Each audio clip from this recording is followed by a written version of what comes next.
Football শুধু একটি খেলা নয়, এটি এক এক দেশের সংস্কৃতি, দর্শন ও মানসিকতার প্রতিফলন। সময়ের সঙ্গে বিভিন্ন দেশ ও কোচ তাদের নিজস্ব কৌশলকে রূপ দিয়েছেন এক একটি বিখ্যাত ফুটবলীয় দর্শনে।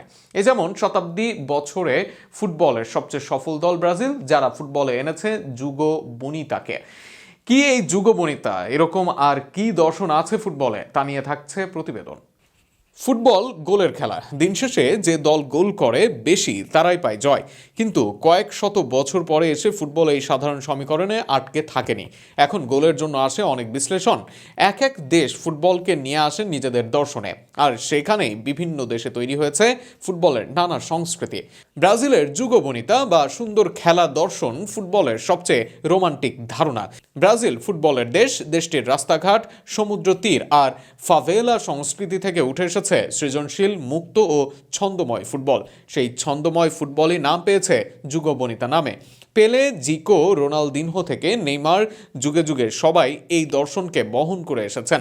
যুগবনিতার মূল কথা হলো আনন্দ নিয়ে খেলা, ড্রিবলিং স্কিল ও আক্রমণাত্মক মানসিকতা।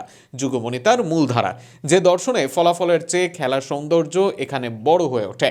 তবে সফলতাও তো আছে বেশ। এই সুন্দর খেলায় ব্রাজিলকে করেছে বিশ্বকাপের সবচেয়ে সফল দল, বিশ্ব ফুটবলের অন্যতম পরাশক্তি। এর বাইরে নেদারল্যান্ডসের টোটাল ফুটবল ছিল কৌশলগত বিপ্লব। নেদারল্যান্ডসের এই দর্শনে যে কোনো খেলোয়াড় প্রয়োজন অনুযায়ী যে কোনো পজিশনে খেলতে পারে। 1970-এর দশকে রিনুস মিখেলসের অধীনে ইয়োহান ক্রুইফদের দল এই দর্শনকে বিশ্বমঞ্চে প্রতিষ্ঠিত করে।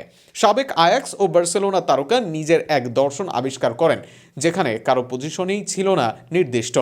মাঠে অবিরাম মুভমেন্ট, পজিশনাল রোটেশন ও টেকনিক্যাল দক্ষতা থাকে ফুটবলের মূলধারা। পরবর্তীতে আধুনিক কৌশলের ভিত্তি করে দেয়। ইয়োহান ক্রুইফের শীর্ষ ছিলেন বর্তমান সময়ের অন্যতম সেরা কোচ পেপ জোসেফ গার্দিওলা। তিনি দলকে নিয়ে আবিষ্কার করলেন নতুন কৌশল, নাম তার টিকি টাকা। গার্দিওলার একটাই মন্ত্র, যত বল পায়ে থাকবে তত তৈরি হবে সুযোগ। স্পেন জাতীয় দল ও বার্সেলোনার স্বর্ণযুগে এই দর্শন বিশ্বকে মুগ্ধ করে। ছোট ছোট পাসিং ত্রিভুজ তৈরি, ধৈর্য ধরে বল রোটেশন, প্রতিপক্ষকে ক্লান্ত করে সুযোগ তৈরি করা ছিল এর লক্ষ্য। জাভি, এনিয়েস্তা ও মেসিদের সময় করা টিকি টাকা প্রায় অপরাজয় হয়ে উঠেছিল সে সময়।